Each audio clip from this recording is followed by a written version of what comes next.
3d orbital में enter करे उसे कहते हैं 3d सीरीज। ये 3d सीरीज है। उसके बाद 4d सीरीज आती है, 4d, 5d, 6d, scandium, yttrium, lanthanum, actinium, फिर टाइटेनियम, जिरकोनियम, हॉफनियम, रूफेनियम, vanadium, niobium, tantalum, chromium, molybdenum, tungsten, manganese, technetium और radium, iron, ruthenium, osmium, cobalt, rhodium, iridium, nickel, palladium, platinum, copper, silver, gold, zinc, cadmium और mercury. बस इतना, बहुत ज्यादा important नहीं है। कुछ फ्रेजेस डिफरेंट लोग बताते हैं, जैसे सचिन तेंदुलकर विश्व क्रिकेट में फिर कोई नया कप जीतेगा। ये कुछ फ्रेजेस हैं, वो बहुत से लोग बताते हैं। तो इस फ्रेज के हिसाब से भी आप लोग याद कर सकते हैं इसको, सीरीज को। सचिन तेंदुलकर विश्व क्रिकेट में फिर कोई नया कप जीतेगा, एक ये फ्रेज है। इसको याद करने के लिए यारी जरूर निभाएंगे मौत तक, रुकावटें राह में पड़े अगर कोई, इस तरह से फ्रेजेस हैं।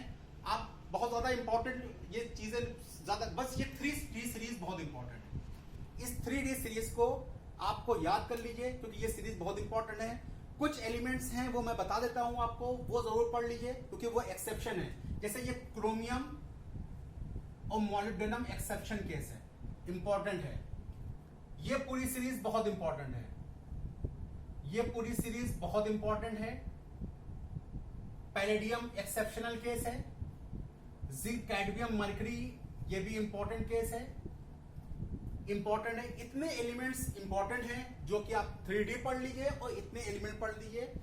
तो सीबीएसई के इंटर के एग्जामिनेशन और कंपटीशन में ज्यादातर यही पूछा जाता है, इससे ज्यादा नहीं पूछा जाता है। इसे कॉइनेज मेटल, इस पूरी सीरीज को कॉइनेज मेटल कहते हैं, कॉइनेज मेटल, क्योंकि पुराने जमानों में इसके कॉइन बनाए जाते थे। इन मेटल्स के, कॉपर, सिल्वर, गोल्ड के कॉइन बनाए जाते थे। जिंक, कैडमियम, मरकरी को नोबेल मेटल कहते हैं। ये ज्यादातर किसी से रिलेशन नहीं करते, नोबेल मेटल कहते हैं, नोबेल मेटल कहते हैं। और एक, हाँ, ये निकिल, पैलेडियम और प्लेटिनम, ये तीनों जो मेटल्स हैं ये हाइड्रोजिनेशन में यूज होते हैं।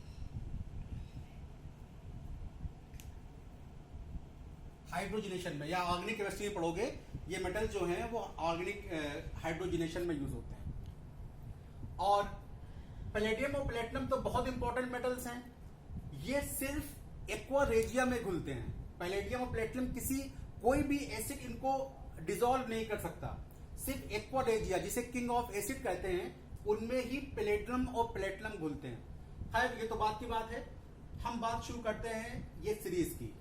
Scandium, titanium, vanadium, chromium, manganese, iron, cobalt, nickel, copper, zinc. Configuration जो करेंगे आप, अभी बताया था मैंने लेक्चर की शुरुआत में बताया था कि जो ये स्कैंडियम है इसका कॉन्फ़िगरेशन क्या हो जाएगा, 3d1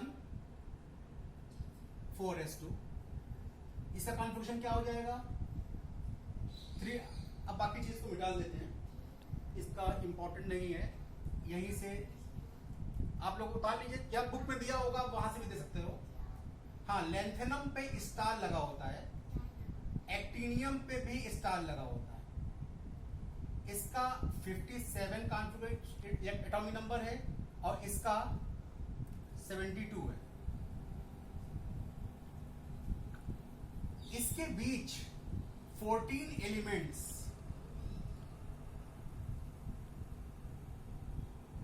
इसके बीच 14 एलिमेंट्स निकालकर at the bottom of periodic table रखे गए हैं, जिन्हें लैंथेनॉइड सीरीज कहते हैं।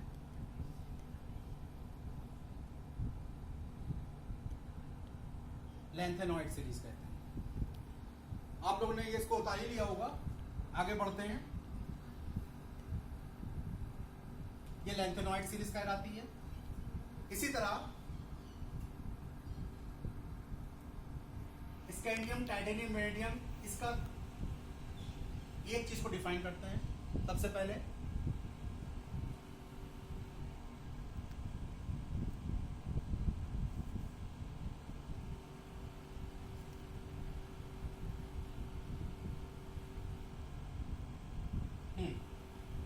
इलेक्ट्रॉनिक कॉन्फ़िगरेशन स्कैंडियम का होगा 3d1 4s2, 3d2 4s2, 3d3 4s2। Chromium exceptional case है, इसका हो जाता है 3d5 4s1। फिर manganese 3d6 4s2, iron 3d5 4s2। इसका कन्फ्यूजन होगा 3d6 4s2, cobalt 3d7 4s2, निकल का 3d8 4s2, कॉपर का एक्सेप्शनल केस है 3d10 4s0 और जिंक का 3d10 4s। ये कॉन्फ़िगरेशन है आपके 3d सीरीज का कॉन्फ़िगरेशन है। इसमें दो एक्सेप्शनल केस हैं, क्रोमियम और कॉपर, ये दोनों एक्सेप्शनल केस है। ये 3d सीरीज है। 3d सीरीज स्टार्ट वो सीरीज डी ब्लॉक एलिमेंट्स की, वो सीरीज जिनका लास्ट इलेक्ट्रॉन 3d ऑर्बिटल में एंटर करे 3d सीरीज कहलाती है। इसका फर्स्ट एलिमेंट स्कैंडियम है और लास्ट एलिमेंट जिंक है। इसी तरह 4d series D block elements की वो सीरीज जिनका लास्ट इलेक्ट्रॉन 4d ऑर्बिटल में एंटर करे उसे कहते हैं 4d सीरीज। ये वर्ट्रियम से स्टार्ट होकर कैडमियम पे खत्म होती है। वाइट्रियम से स्टार्ट होती है और कैडमियम पे खत्म होती है। ये 4d सीरीज है। इसी तरह 5d सीरीज है। ये तीन सीरीज डी ब्लॉक एलिमेंट्स की हैं। इतना पहले उतार लीजिए, फिर आगे बढ़ते हैं।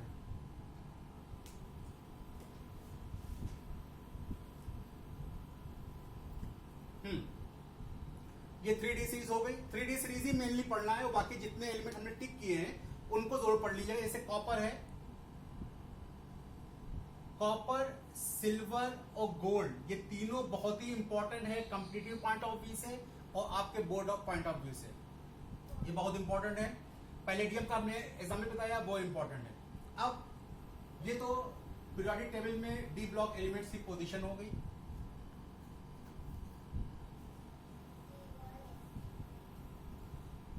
अब इलेक्ट्रॉनिक कॉन्फ़िगरेशन।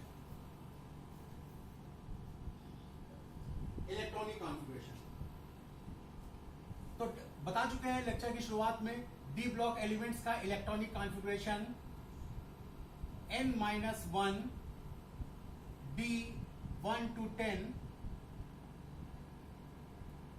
ns 0 to 2 होता है। ये कॉन्फ़िगरेशन है। इसके बाद डी ब्लॉक एलिमेंट के सब एक्सेप्शन है जो हमने टिक लगवा चुके हैं। Copper, silver, gold, copper, silver और गोल्ड एक्सेप्शन है। आपका क्रोमियम एक्सेप्शन है, पैलेडियम एक्सेप्शन है। इन सबका कॉन्फ़िगरेशन आप लोग कर लीजिएगा। फर्स्ट डे में आप लोग पढ़ चुके हैं इन सबका कॉन्फ़िगरेशन, तो दोबारा पढ़ाने की जरूरत नहीं है। Copper, chromium, silver, palladium, gold, ये सब डी ब्लॉक एलिमेंट्स के एक्सेप्शनल कॉन्फ़िगरेशन है। एक्सेप्शन क्यों होता है? क्योंकि हाफ फील्ड और फुल फील्ड कॉन्फ़िगरेशन का केस होता है कि हाफ फील्ड ऑर्बिटल या फुल फील्ड ऑर्बिटल ज्यादा स्ट्रॉन्ग, ज्यादा स्टेबल होता है। तो ये डी ब्लॉक एलिमेंट्स के एक्सेप्शनल केस हैं। नई हेडिंग दीजिए,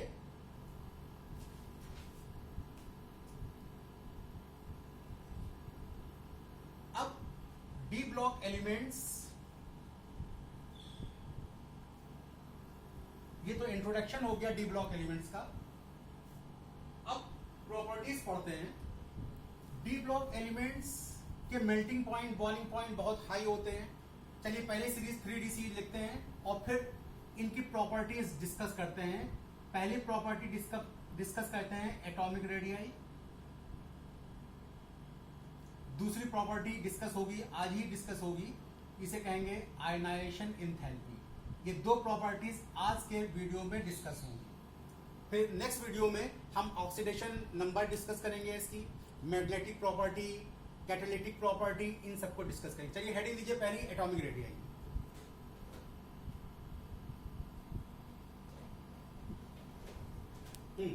एटॉमिक रेडियाई डिस्कस कीजिए। हेडिंग दीजिए atomic radii, variation in atomic radii. पहली हेडिंग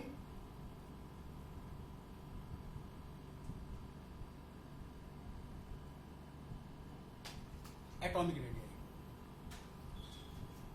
देखिए इस हम पहली सीरीज 3D सीरीज लिख रहे हैं। Scandium, titanium, vanadium, chromium, manganese, iron, बहुत जगह हो, इधर से आइए। Scandium, titanium, vanadium, chromium, manganese, iron, cobalt, निकल, कोबाल्ट, निकल, कॉपर, जिंक। हाँ 10 एलिमेंट है जिंक। अब एटॉमिक रेडियस डिस्कस करते हैं। देखिए आपने जनरली पीरियोडिक टेबल में पढ़ा है, ग्रुप में ऊपर से नीचे टॉप टू बॉटम जाने पर एटॉमिक रेडियस इंक्रीज करती है, और पीरियड में left to right, along the period left to right जाने में एटॉमिक रेडियस डिक्रीज करती है। लेकिन इसमें कुछ वेरिएशन मिलता है, एटॉमिक रेडियस में अनइवन मिलता है। डी ब्लॉक एलिमेंट्स में एटॉमिक रेडियस पहले डिक्रीज करती है। सीरीज लेफ्ट टू राइट जाने पर, बहुत ही इंटरेस्टिंग टॉपिक है, बहुत कायदे से समझिएगा। स्कैंडियम से मैग्नीज तक जाने में एटॉमिक रेडियस पहले डिक्रीज करती है, डिक्रीज करती है। उसके बाद mid of the series, start of the series atomic radius decrease, in the mid of series, in the mid of the series atomic radius constant हो जाती है। बहुत ही ध्यान से समझिए इसको, atomic radius, atomic radii constant हो जाती है, कांस्टेंट हो जाती है। और last of the series atomic radius फिर इंक्रीज करती है। Atomic radius, atomic radii again increases. अब ये अगेन इंक्रीजेस, इसका रीजन क्या है? इसका रीजन क्या है? देखिए इसको समझने के लिए आपको दो बातें समझना जरूरी है। सबसे पहले एटॉमिक रेडियस को हम डिस्कस करेंगे along the period.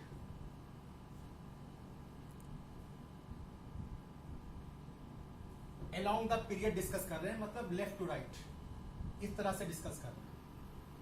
Left to right बढ़ने पर एटॉमिक रेडियस पहले डिक्रीज करती है, मिड ऑफ द सीरीज ये कांस्टेंट हो जाती है, और at the end of series it again increases. इसका रीजन क्या है?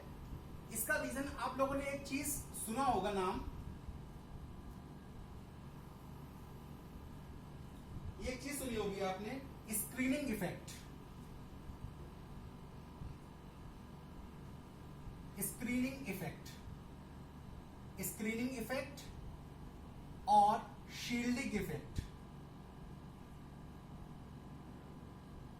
शील्डिंग इफेक्ट, स्क्रीनिंग इफेक्ट और शील्डिंग इफेक्ट, ये क्या होता है? देखिए आपने जब फर्स्ट ईयर की केमिस्ट्री की फर्स्ट ईयर की केमिस्ट्री का स्टार्ट किया होगा, या बहुत पहले 9 से आपने ये पढ़ा होगा, न्यूक्लियस, ये न्यूक्लियस है। याद रखिए न्यूक्लियस के फोर्स को, न्यूक्लियस के फोर्स को Z इफेक्टिव से रिप्रेजेंट करते हैं। जो न्यूक्लियस जो इलेक्ट्रॉन पे फोर्स लगाता है उसे Z इफेक्टिव कहते हैं, Z इफेक्टिव कहते हैं न्यूक्लियस। और ये आपके शेल्स हैं, ये आपके शेल्स हैं। न्यूक्लियस बाहर के आउटर मोस्ट शेल के इलेक्ट्रॉनों पर फोर्स लगाता है, फोर्स लगा के वो इन इलेक्ट्रॉनों को अपनी तरफ अट्रैक्ट करता है, और इसे जेड इफेक्टिव कहते हैं। जो अंदर के इलेक्ट्रॉन होते हैं, जो अंदर के इनर शेल के जो इलेक्ट्रॉन होते हैं उनमें और बाहर शेल के इलेक्ट्रॉनों में, अंदर शेल के इलेक्ट्रॉनों और बाहर के शेल के इलेक्ट्रॉनों में आपस में रिपल्शन होता है, क्योंकि इलेक्ट्रॉन पे नेगेटिव, इस पे भी नेगेटिव, तो आपस में क्या होगा, रिपल्शन होगा। न्यूक्लियस इलेक्ट्रॉन को अपनी तरफ खींच रहा है, इलेक्ट्रॉन इलेक्ट्रॉन में रिपल्शन है, वो एक दूसरे को दूर फेंक रहे हैं। तो क्या होता है कि जब न्यूक्लियस का अट्रैक्शन ज्यादा होता है तो रेडियस छोटी हो जाती है, और जब इन दोनों का रिपल्शन ज्यादा होता है तो रेडियस बड़ी हो जाती है। तो स्क्रीनिंग इफेक्ट क्या होता है, इनर शेल के इलेक्ट्रॉन बाहर के शेल के इलेक्ट्रॉन को न्यूक्लियस के अट्रैक्शन से रोकते हैं, न्यूक्लियन के अट्रैक्शन से बचाते हैं, मतलब शील्ड करते हैं। शील्ड मतलब ढाल बनते हैं। इनर शेल के इलेक्ट्रॉन बाहर के शेल के इलेक्ट्रॉनों के लिए ढाल बनते हैं, किसके अगेंस्ट में, न्यूक्लियस के अट्रैक्शन फोर्स के अगेंस्ट में ये क्या बनते हैं, ढाल बनते हैं। इसे कहते हैं शील्डिंग इफेक्ट, स्क्रीनिंग इफेक्ट या शील्डिंग इफेक्ट। इनर शेल के इलेक्ट्रॉन बाहर शेल के इलेक्ट्रॉनों को न्यूक्लियस के अट्रैक्शन से बचाते हैं, इसे कहते हैं स्क्रीनिंग या शील्डिंग इफेक्ट। तो अब देखिए, स्कैंडियम में 3d1 4s2, इसमें 3d2 4s2, इसमें 3d3 4s2, इसमें 3d5 4s2, इसमें 3d5 4s2। अब देखिए, ये है न्यूक्लियस, ये है न्यूक्लियस, ये पहला है 3d शेल, और लास्ट में क्या है, 4s शेल। स्कैंडियम का देखिए, पहले एक इलेक्ट्रॉन भरा, अगर एक इलेक्ट्रॉन इसमें भरेगा तो एक प्रोटॉन इसमें भरेगा, क्योंकि इलेक्ट्रॉन और प्रोटॉन बराबर होते हैं किसी एटम में। अगर एक इलेक्ट्रॉन इसमें आएगा तो इसमें एक प्रोटॉन आएगा, और जब एक इलेक्ट्रॉन इसके अट्रैक्शन को रोक नहीं सकता। स्क्रीनिंग इफेक्ट क्या, डी इलेक्ट्रॉन। स्क्रीनिंग इफेक्ट का ऑर्डर क्या होता है, सबसे ज्यादा स्क्रीनिंग होती है, सबसे ज्यादा स्क्रीनिंग पावर होती है एस की, उसके बाद स्क्रीनिंग पावर होती है पी की, फिर स्क्रीनिंग पावर होती है डी की, और उसके लास्ट में स्क्रीनिंग पावर होती है एफ की। सबसे पुअर स्क्रीनिंग पावर एफ की होती है, उसके बाद डी की, फिर पी की। सबसे अच्छी स्क्रीनिंग पावर जो होती है वो एस की होती है। तो एक इलेक्ट्रॉन, जब एक इलेक्ट्रॉन होगा तो एटम क्या करेगा, जो न्यूक्लियस क्या करेगा, इसको अपनी तरफ खींचेगा, साइज क्या होगा, डिक्रीज। इन सब में क्या होगा, जब तक डी इलेक्ट्रॉन आधा नहीं भर जाता, जेड इफेक्टिव क्या होगा, जेड इफेक्टिव ग्रेटर होगा किससे, स्क्रीनिंग इफेक्ट से। किससे ज्यादा होगा, शील्डिंग इफेक्ट से। शील्डिंग इफेक्ट से ज्यादा होगा। अगर जेड इफेक्टिव ज्यादा है तो ये आउटर इलेक्ट्रॉनों को अपनी तरफ खींचेगा, साइज क्या होगा, डिक्रीज करेगा। तो यहां से in the beginning of the series size decreases on moving left to right, in the beginning size decreases. Mid में आइए, मिड में आयरन का कॉन्फ़िगरेशन क्या है, 3d6 4s2। अब देखिए, डी ऑर्बिटल हाफ फील्ड से ज्यादा होने लगा। डी ऑर्बिटल क्या हो गया, डी ऑर्बिटल आधे से ज्यादा होने लगा। अब यहां पे 6 इलेक्ट्रॉन आ गए, यहां पे 6 इलेक्ट्रॉन आ गए। अब क्या होगा, 6 इलेक्ट्रॉन को ये न्यूक्लियस भी अपनी तरफ खींचेगा, और ये 6 इलेक्ट्रॉन इस पर रिपल्शन फोर्स भी लगाएंगे। तो अट्रैक्शन और रिपल्शन क्या होगा, अप्रोक्सीमेटली इक्वल हो जाएगा। जितना अट्रैक्शन होगा, जितना न्यूक्लियस का अट्रैक्शन होगा, उतने ही डी ऑर्बिटल इस पे क्या करेंगे, स्क्रीन करेंगे। तो in the mid of the series Z effective जो होगा वो इक्वल हो जाएगा शील्डिंग इफेक्ट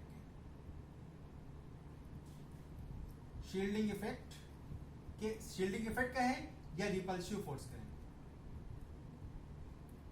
रिपल्सिव फोर्स कहें, इनके इक्वल हो जाएगा।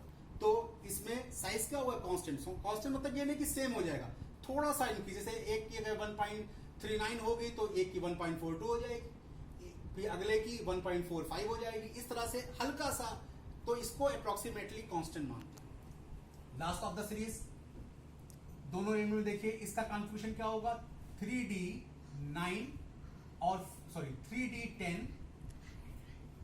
4S1 और इसका 3D10 4S2। देखिए डी ऑर्बिटल पूरा भर गया। अब स्क्रीनिंग पावर क्या होगी, बहुत ज्यादा हो जाएगी, इतनी ज्यादा हो जाएगी कि इफेक्टिव फोर्स को ये न्यूट्रल कर देगी। मतलब कि Z effective is less than shielding effect. Shielding और रिपल्सिव फोर्स।